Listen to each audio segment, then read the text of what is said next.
Hello again. Just a reminder that the videos I've made in this series reflect the IELTS levels 4 and 5. That is very basic functional and vocational English. For IELTS level 6+, watch my later series of videos. To achieve success by the end of this series of videos, you should be able to use a minimum of 500 words, both written and spoken as conversational Australian English. This would deem you to be competent at a vocational level of IELTS equivalent of 5. Focus here must be on coherence and cohesion, lexical resources, grammatical range and accuracy, fluency, pronunciation and response, and the use of varying levels of Australian English, slang, colloquial, informal and formal, as the situation and topics of the conversations dictate. In earlier videos, we learnt the vocabulary associated with generations and family relationships, an overview of the education from birth to adulthood in Australia, some tourist places of interest, major cities and towns, food and cooking, accommodation in Australia, the foods we eat, applying for employment, that is a job, neighbourhoods, that is lifestyle and accommodation, why choose the Australian lifestyle, vocabulary for emotions, reasons for visiting Australia, a day in the life of Australia, the weather, and in this video we'll be learning about a trip in Australia. Where have you travelled, or where would you like to travel to in Australia? There are a lot of words here, some of which you will already have learned, but they will absolutely be very helpful when you visit Australia. I suggest you investigate what each word means while you listen and practice saying them. Once again, this is a practical exercise in preparation for an examination that is required to reflect your knowledge, skills and understanding using the Australian English language. By the end of this video, you should be able to compose a discussion of about 500 words related to this topic. You should use formal English. This means ensuring that all aspects of grammar are accurate, including but not limited to spelling, punctuation, lexical precision, use of upper and lowercase to demonstrate use and understanding, coherence and cohesion, verb tense, accurate use of prepositions and conjunctions.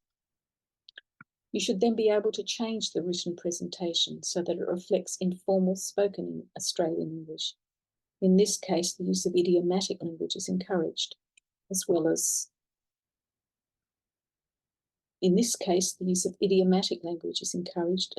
the use of ellipsis and some appropriate colloquial expressions suited to the audience.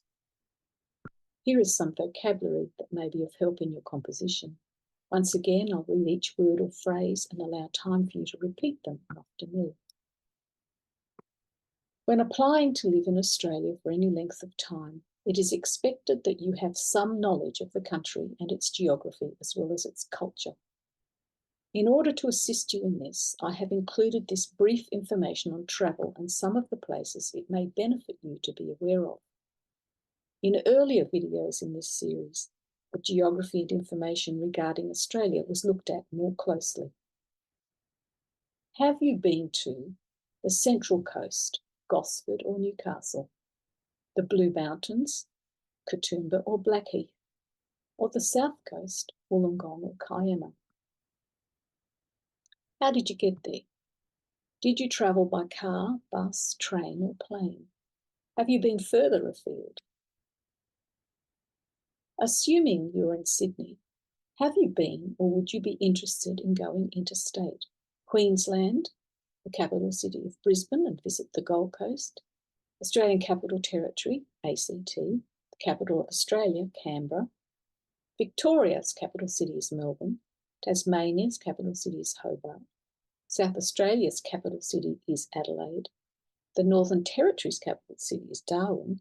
And Western Australia's capital city is Perth. Where would you like to travel to in Australia? Are you planning a trip anywhere during this Christmas vacation? Would you stay in a hotel or motel, and would you go camping and stay in a tent or a caravan? Or would you rent a house, an apartment or a flat? Who would you travel with? How long would you stay? What would you like to see in Australia? In our next video, we'll be doing a lot of conversational practice, learning more vocabulary to help to achieve your goal of IELTS level 4 to 5.